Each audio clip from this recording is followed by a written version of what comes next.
Halo guys, welcome back again to my channel. Bersama saya Hansen di sini, dan seperti biasanya setiap harinya saya akan buatkan video seputar cryptocurrency. So bagi kalian yang tertarik seputar cryptocurrency, boleh aja langsung bantu saya like dan juga subscribe. Jangan lupa juga untuk hidupkan lonceng notifikasinya supaya kalian gak ketinggalan update terbaru seputar cryptocurrency. Oke, pada hari ini guys, kembali kita akan bahas seputaran Bitcoin, dan selain itu saya juga pengen kasih tahu ke teman-teman cara menghasilkan passive income dengan cara yang aman dengan cryptocurrency kalian sekarang, dan mengusir rasa kebosanan kalian dengan price action yang sideways seperti ini gitu ya. So sebelumnya kita akan mulai dari CoinMarketCap terlebih dahulu. Per hari ini secara global market cap crypto berada di angka 1,81 triliun dolar atau turun sekitar 0,55%. Nah, Bitcoin sendiri berada di angka 40.500-an, Ethereum 2.776, BNB 384, XRP 0,78, Terra Luna 85 dolar, Cardano 0,82, Solana 85 dolar, dan Avalanche ada di urutan ke-10 dengan harga 78,72 dolar. So per hari ini kita melihat market dalam keadaan yang mix, sebagian ada yang merah, ada juga yang hijau, dan top performernya adalah Avalanche dengan kenaikan 3,58% ke 78,72 dolar. So itu adalah outlook sementara dari beberapa top coin yang ada. Sekarang kita masuk dulu ke beberapa berita dan data terbaru hari ini. Nah, yang pertama di sini disebutkan Bitcoin faces new milestone in 2022 as new forecast predicts Bitcoin price in the millions. Jadi ada seorang former CEO-nya BitMEX atau mantan CEO exchange BitMEX mengatakan bahwa dalam beberapa tahun ke depan, namanya adalah Arthur Hayes, dia mengatakan dalam beberapa tahun ke depan dia bisa melihat dan juga memprediksi bahwa Bitcoin bisa jadi nyampe ke kurang lebih angka jutaan dolar per satu kepingnya gitu. Jadi 1 juta Bitcoin menurut dia dalam waktu 5-6 tahun ke depan bisa jadi udah di angka jutaan dolar satu Bitcoinnya. Dan kalau misalnya kita dengar sekarang 1 juta per Bitcoin, tentunya kita merasa angka itu terlalu fantastis gitu ya, terlalu optimis, atau mungkin orang sebutnya stres gitu ya kan. Sekarang kita baru berada kurang lebih di angka 40.000, Anda udah berbicara soal 1 juta dolar. Berarti masih harus 25 kali lipat lagi lebih besar daripada sekarang. Yang tentunya kalau kita pikirkan sekarang itu hampir tidak mungkin gitu ya. Atau mungkin ada sebagian orang yang percaya juga. Nah, saya pengen tahu sih gitu, apakah kalian percaya gitu guys, dalam waktu 5-6 tahun ke depan Bitcoin sudah akan nyampe ke angka jutaan dolar? Atau prediksi kalian seberapa? Anggap saja kita ambil tahunnya 2027, berarti 5 tahun lagi, 2027. Menurut kalian di 2027, berapa harga Bitcoin? Saya pengen tahu pendapat kalian di kolom komentar di bawah. Cuma saya pengen pesen aja satu gitu ya, bahwa kita jangan sampai underestimate apa yang bisa Bitcoin lakukan. Dan ini pernah terjadi juga di cycle-cycle sebelumnya gitu guys ya. Sebelumnya kita ambil misalnya contoh cycle 2017. Nah, di tahun 2015-2016, orang-orang juga masih tidak terlalu percaya bahwa Bitcoin bisa nyampe ke angka 10.000 atau 20.000 dolar. Pada saat itu, orang-orang yang menyebut Bitcoin bisa nyampe ke 10.000 dolar, itu aja udah disebut terlalu optimis, terlalu fantastis, dan stres gitu. Nggak mungkin bisa sampai 10.000 dolar. Sedangkan Bitcoin harganya baru mungkin ratusan dolar gitu. Kalian udah berbicara soal 10.000 dolar. Jadi kan itu masih jauh banget gitu kan. Nggak mungkin bisa terjadi, dan lain sebagainya. Tapi pada akhirnya yang terjadi di tahun 2017 akhir, di mana selesai bull market tahun 2017, Bitcoin bahkan mencapai 20.000 dolar, melampaui ekspektasi analis yang paling optimis sekalipun. Hampir tidak ada yang mampu menganalisa dan memprediksi Bitcoin bisa sampai 20.000. Yang paling optimis sekalipun itu hanya nyebutnya angka di 10.000. Jadi 2017 sudah bisa kita jadikan contoh bahwa Bitcoin itu kadang-kadang bisa melampaui ekspektasi kita gitu ya. Walaupun ya mungkin sekarang kita masih skeptis ya gitu, bahwa dalam 5 tahun ke depan apakah bisa Bitcoin sampai jutaan dolar gitu kan. Sedangkan kita sekarang masih 40.000 dolar, masih jauh banget gitu kan. Tapi ya who knows gitu ya, mudah-mudahan saja. Apalagi kalau misalnya kalian yang merupakan investor jangka panjang, dari sekarang misalnya udah punya 1 atau 2 Bitcoin, kalau memang 5 tahun atau 10 tahun deh, nggak usah 5 tahun, 10 tahun deh ke depan misalnya Bitcoin menjadi 1 juta dolar, itu berarti 14 miliar rupiah loh guys, satu Bitcoinnya. Jadi kalau kalian punya 2 saja, berarti ya udah 28 miliar kalian punya. Gitu ya. Jadi, dan kalau misalnya kalian lihat nih performanya Bitcoin kalau kita bandingkan dengan beberapa aset kelas lainnya, baik itu emas atau S&P 500 atau US money supply. Nah, kalian bisa melihat bahwa ini perbedaannya jauh banget. Oke. Ini adalah performa beberapa aset ini dari tahun 2019 hingga sekarang secara persentase ya guys. Bitcoin itu secara persentase dari 2019 hingga sekarang itu naiknya kalau di harga sekarang ya kurang lebih 468%. Dan ini jauh melampaui aset kelas lainnya. Jadi kalau misalnya kalian udah beli dari tahun 2019, 2018, ya harusnya kalian sekarang udah mendapatkan cuan yang lumayan besar gitu ya. Sedangkan kalau misalnya kalian lihat gold ataupun S&P 500, rata-rata dia hanya bermain di kurang lebih angka 20-an% gitu ya. Jadi secara data juga kita bisa melihat Bitcoin sangat outperform beberapa aset kelas lainnya dari tahun 2019 hingga sekarang gitu ya. Dan ini juga yang tentunya menyebabkan sebagian orang mengatakan bahwa Bitcoin adalah salah satu opportunity terbesar di dekade ini. Kenapa? Karena secara data memang 10 tahun terakhir Bitcoin itu selalu outperform aset kelas lainnya gitu. Jadi berbahagialah kalian yang sudah mengenal cryptocurrency dari sekarang. Karena tentunya sekarang harusnya belum terlambat gitu guys. Kalau misalnya kalian udah menunggu 2030, 2040 ketika itu mungkin Bitcoin udah mainstream gitu ya. Seperti internet sekarang kan udah mainstream. Di mana-mana orang udah pakai internet dan lain sebagainya. Pada saat itu, pada saat Bitcoin udah mainstream, harganya harusnya juga udah luar biasa tinggi, gitu ya. Jadi ya kalau kita beli dari sekarang harusnya gitu ya dalam beberapa tahun ke depan ya at least kita bisa mendapatkan cuan atau gain yang lumayan besar gitu ya. Dan sebenarnya dari CEO-nya BitMEX ini menyampaikan salah satu saran yang menurut saya paling simple, paling bodoh, tetapi works gitu. Tetapi kadang-kadang orang itu nggak mau pakai. Orang-orang pengennya tuh tekniknya yang fancy gitu, yang simple nggak mau dipakai.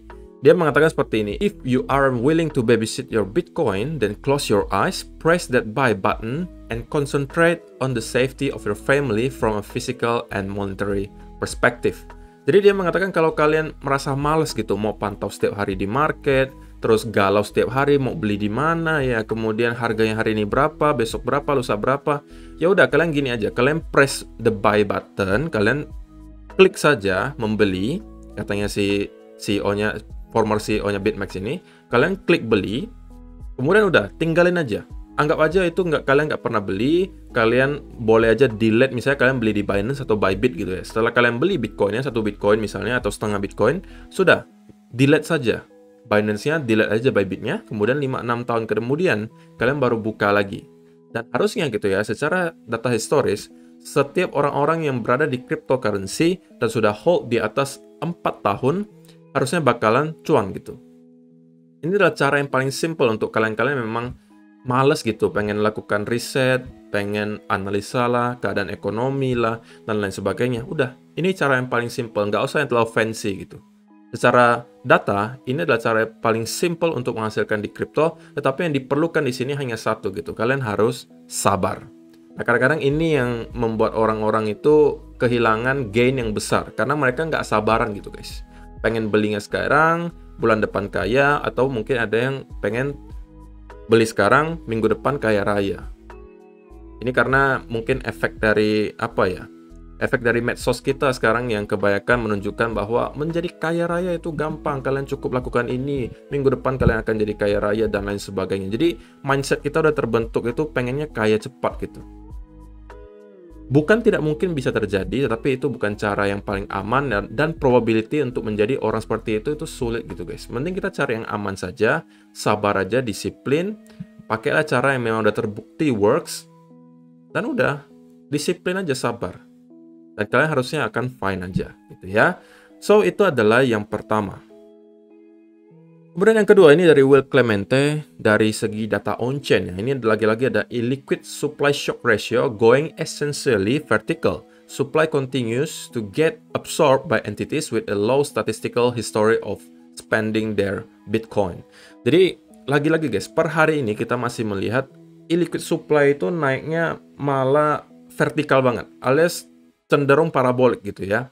Yang tentunya berarti bahwa sekarang itu kita masih melihat fase akumulasi terus-menerus terjadi dan belakangan ini justru akumulasinya terjadi cukup deras di sini guys. orang-orang itu mulai banyak lagi untuk membeli Bitcoin di exchange, kemudian ditarik keluar dari exchange dan di hold.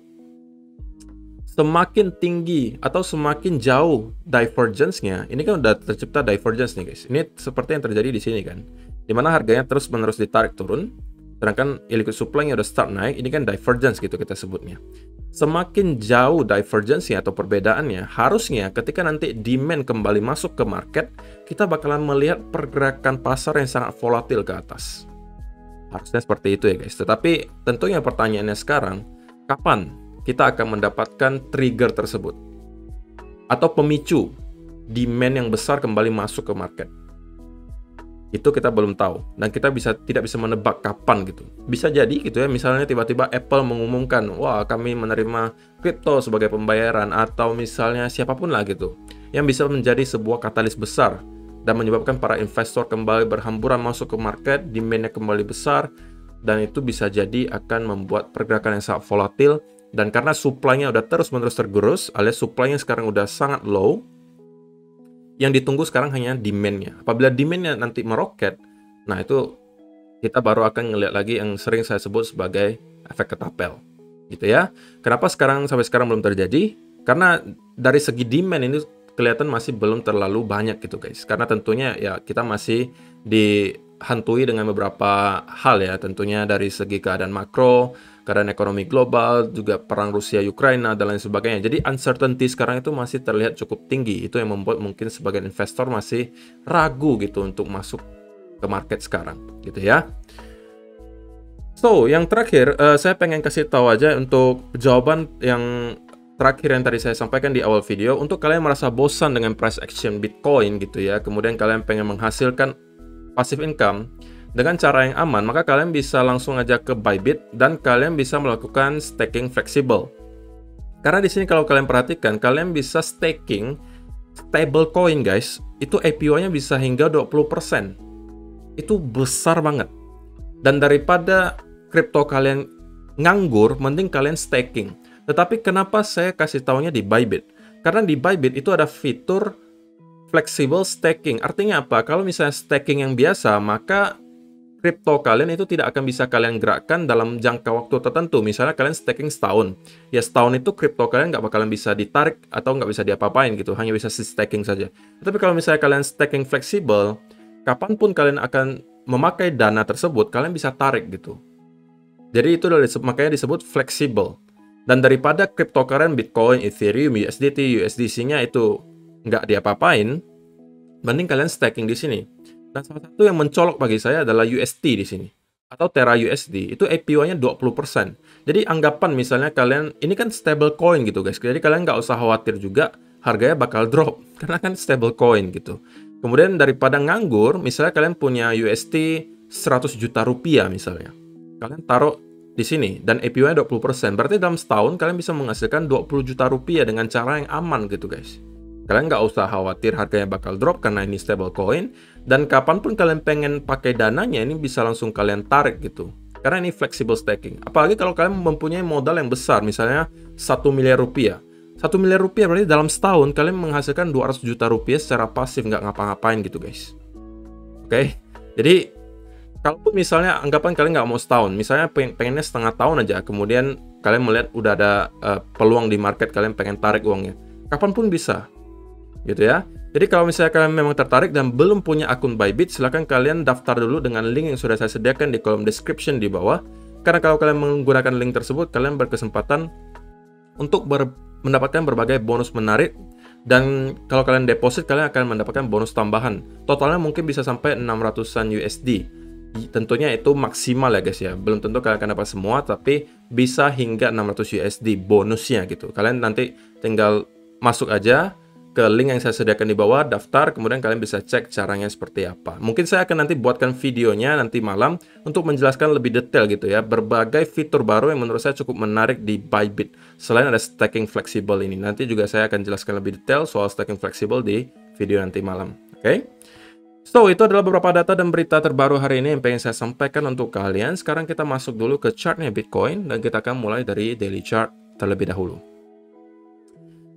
Nah, sebenarnya di daily chart belum banyak yang berubah ya guys ya. Kita per hari ini juga masih dalam keadaan sideways gitu ya. Seperti yang saya sampaikan, selama kita berada di dalam range di sini, kita itu masih secara time frame yang besar itu dalam keadaan sideways gitu ya.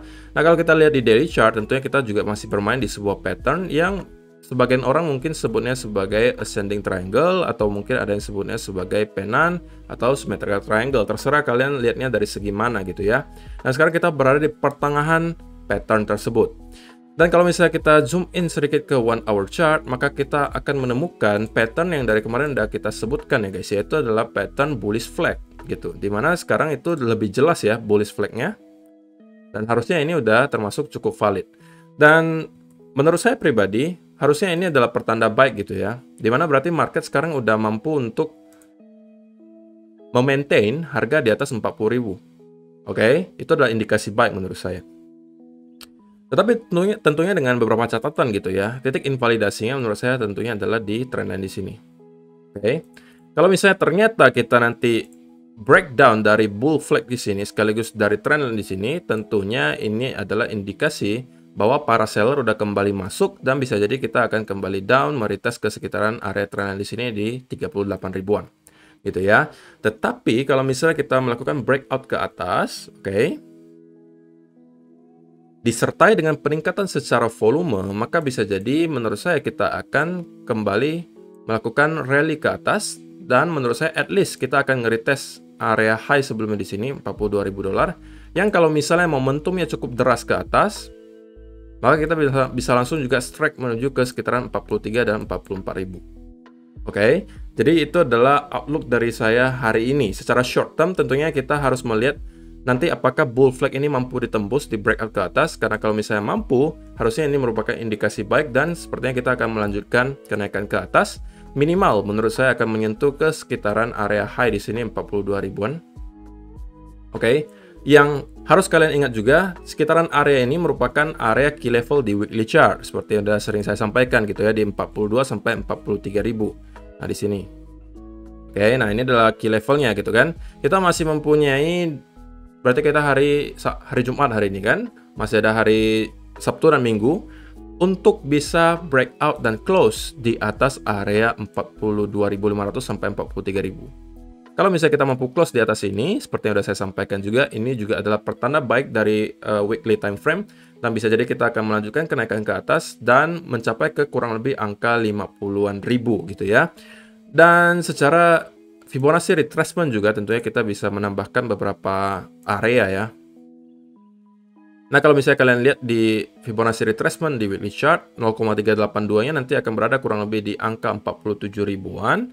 Dan 0,5-nya itu persis berada di angka $50.000 gitu ya. Jadi $50.000 tentunya akan menjadi sebuah tameng yang sangat kuat bagi para bears apabila kita memang akan mencapai ke area tersebut. Jadi ini ada confluence of Fibonacci-nya, dan di sini juga memang angka psikologi. Kemudian di sini juga adalah key level di weekly chart yang membuat area 50.000 ini akan sangat penting untuk mampu di-maintain atau dipertahankan oleh para bears. Apabila para bears nggak pengen ngelihat Bitcoin mampu reclaim area tersebut, dan dari sini kemungkinan next targetnya sudah akan berada lagi di sekitaran high sebelumnya minimal, atau bahkan kita akan kembali meretest channel di sini. Oke, jadi ini adalah outlook saya per hari ini. Secara short term tentunya itu penentunya masih berada di pattern bull flag di sini, yang saya rasa terlihat cukup baik sampai sekarang. Tentunya titik invalidasinya tadi udah saya sampaikan. Yang kita tidak pengen lihat ada tentunya kita malah breakdown ke bawah. Tentunya berarti bull flag di sini tidak lagi valid. Dan kalau itu yang terjadi, mungkin saya ya tidak akan melakukan apa-apa. Tapi kalau misalnya kita melihat ada breakout di sini sekaligus retest disertai dengan peningkatan secara volume, ya kemungkinan saya akan mencoba untuk mencari setup dengan resiko yang kecil tentunya. Karena kalau misalnya kita breakout di sini, oke, dan kita masuk ketika retest, maka resikonya kecil. Kita hanya saya kalau pribadi ya mungkin pasang stop loss-nya di sekitaran sini. Oke. Dan reward-nya bakalan minimal di sekitaran ini. Jadi kalau secara RR misalnya, secara risk and reward kita berbicara, maka kita coba cek dulu ya long position. Anggap saja kita breakout di sini dan retest gitu ya. Nah, kemudian kita pasang stop loss-nya kurang lebih di sekitaran sini, ya kan? Targetnya berada di kurang lebih sekitaran ini. Maka secara risk and reward kita udah mencapai 2,17 perbandingan 2, risk and reward ratio-nya itu 2 gitu, 2:1. Jadi itu secara teori itu udah termasuk cukup baik gitu ya. Minimal kalau saya pengen masuk ke sebuah trade, risk and reward-nya itu minimal 2 gitu guys. Oke, sehingga kalau misalnya winning rate saya 50% pun, misalnya saya analisa nih, dalam 10 kali trade, saya hanya benar 5 kali dan salah 5 kali. Nah, kalau saya mempunyai risk and reward 2:1, walaupun saya hanya benar 5 kali dan salah 5 kali, saya tetap akan cuan. Karena ketika saya menangnya lebih banyak daripada ketika saya kalah. Simpelnya seperti itu. Oke guys. Jadi itu aja sih untuk hari ini guys. Semoga beberapa poin yang tadi saya sampaikan bermanfaat untuk kalian semua. Dan kalau misalnya kalian suka dengan video kali ini, mohon bantuan like-nya. Terima kasih. Dan kita akan bertemu lagi di video yang berikutnya. Bye-bye.